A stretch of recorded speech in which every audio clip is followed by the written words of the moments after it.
এই যে এটা দোয়েল পাখি মুরগিটা, আর বেবিটা দেখা যাচ্ছে কিনা দেখেন। এই যে ডালের উপর বসে আছে, এই যে বেবিটা, এটা হচ্ছে 2 নাম্বার বেবিটা।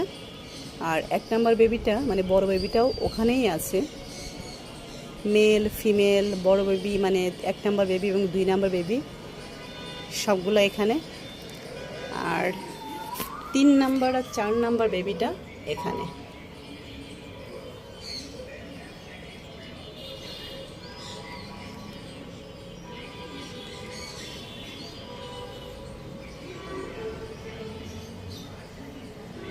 এই দুটো বেবি অল্প কিছু সময়ের ভিতরে উড়ে বাইরে চলে যাবে,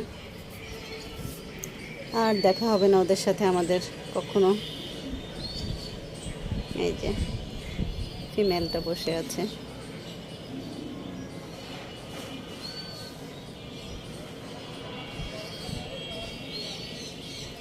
আর এই হচ্ছে আমাদের 2 নাম্বার বেবিটা, বাবাও পাশেই বসে আছে, ওদেরকে ওরা শেখাচ্ছে। তারপরে আবার খাবার খাওয়ানো শেখাবে, মানে ওরা নিজেরা যাতে শিকার করে খেতে পারে, পোকামাকড় ধরে খেতে পারে। ওদের জন্য অনেক দোয়া এবং শুভকামনা রইল। ফি আমানিল্লাহ, ইনশাল্লাহ অনেক অনেক ভালো থাকবে।